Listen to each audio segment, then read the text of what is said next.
Sabe aquele departamento de RH que a gente conhece, que fala de feedback, de programas de bem-estar? Pois é, ele tem uma história secreta e bem surpreendente. É uma jornada que sai do controle total do trabalhador e chega numa parceria estratégica que é chave para as empresas. Entender essa evolução ajuda a gente a sacar por que o nosso trabalho é do jeito que é hoje. Bora desvendar essa história?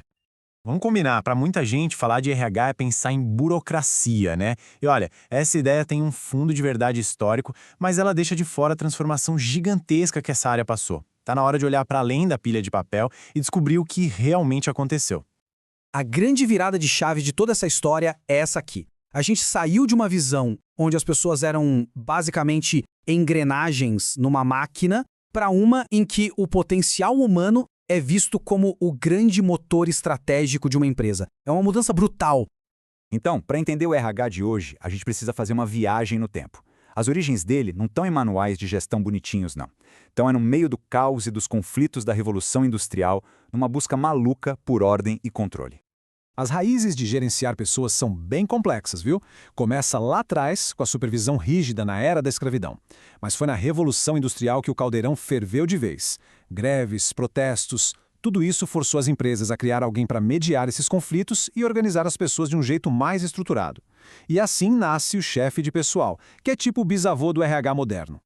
Chegando no comecinho do século XX, a grande pergunta no ar era: como a gente faz o trabalho render mais?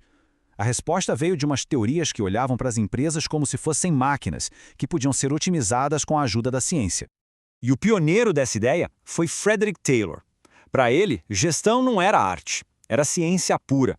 A proposta dele era estudar cada movimento, cada processo, para acabar com o desperdício e criar um sistema de produção que fosse simplesmente perfeito. Isso aí pode parecer coisa de museu, né? Mas olha só como as ideias do Taylor estão vivinhas da Silva até hoje. Contratar com base em competências, ter um programa de integração padrão para todo mundo, metas de produtividade, bônus por performance, tudo isso tem o DNA do Taylor.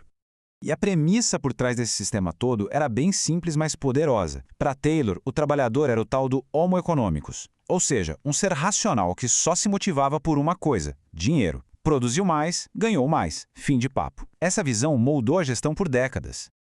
Praticamente na mesma época, um outro pensador, Max Weber, olhava para o caos das organizações e propunha uma solução: a burocracia.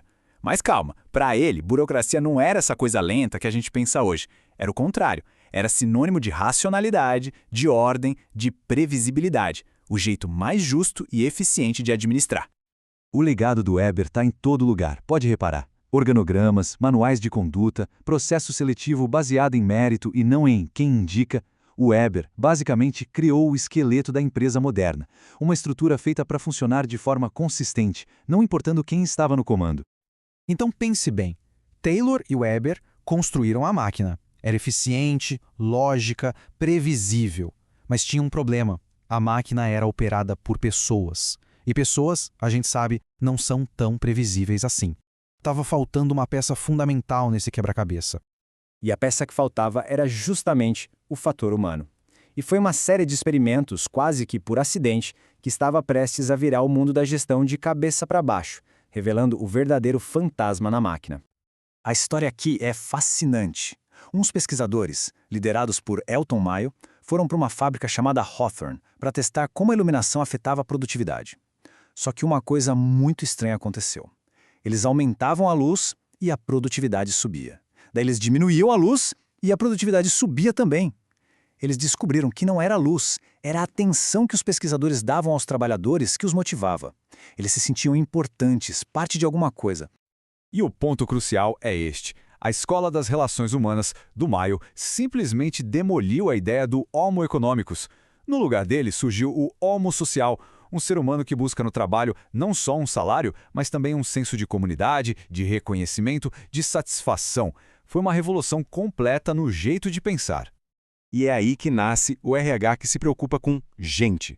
Sabe, programas de bem-estar, pesquisa de clima, os happy hours, treinamentos de liderança focados em empatia, tudo isso é herança direta daquela descoberta de que funcionários felizes e que se sentem parte de algo simplesmente produzem mais. Ok, com a base de eficiência bem montada e o coração do fator humano pulsando, o RH estava pronto para sua mais recente e talvez mais importante transformação: deixar de ser um centro de custo que só administra para se tornar um parceiro estratégico, vital para o sucesso do negócio. A diferença é gritante. De um lado, você tem o RH operacional, que reage, processa folha de pagamento, admite, demite. É super importante, claro, mas não gera crescimento. Do outro, tem o RH estratégico, que é proativo. Ele pensa em como atrair os melhores talentos, desenvolver líderes e criar uma cultura que acelere os objetivos do negócio. A grande ferramenta para essa atuação mais estratégica é a gestão por competências. Em vez de só preencher vagas, o RH passa a mapear quais são os conhecimentos, as habilidades e as atitudes que a empresa precisa para ganhar o jogo no futuro. E aí constrói todos os seus processos, de contratação à promoção, em cima disso. E o que viabiliza essa mudança toda em larga escala? Tecnologia, claro. Ao automatizar as tarefas operacionais chatas, ela libera os profissionais de RH para focar no que realmente importa: as pessoas e a estratégia. A tecnologia não veio para substituir o RH, ela veio para turbinar o RH. E assim a gente chega no RH de hoje. E o mais legal é que ele não jogou o passado fora. Muito pelo contrário. Ele integrou todas essas camadas de história num modelo que é ao mesmo tempo complexo e muito poderoso. Pensa nisso como se fosse o DNA do RH. A base, o esqueleto, ainda é a busca por eficiência e processos claros, lá de Taylor e Weber. Sem isso, a empresa vira um caos. O coração é o foco nas pessoas, na cultura e no bem-estar, a herança de Maio. E o cérebro é a camada estratégica, que usa dados para alinhar tudo isso com os objetivos do negócio. Vendo assim, fica claro como tudo se encaixa, né? A questão não é escolher entre eficiência e humanidade, ou entre burocracia e estratégia. Um RH de sucesso hoje integra todas essas peças, usando a tecnologia como grande motor para que tudo funcione em harmonia. E aqui está a grande conclusão. O segredo do RH moderno não é abandonar os modelos antigos, mas sim construir em cima deles. É a união da disciplina do Taylor, da ordem do Weber e da empatia do Maio, tudo guiado por uma visão estratégica e acelerado pela tecnologia. A história do RH é uma de evolução sem fim. Cada era adicionou uma nova camada de complexidade e de valor.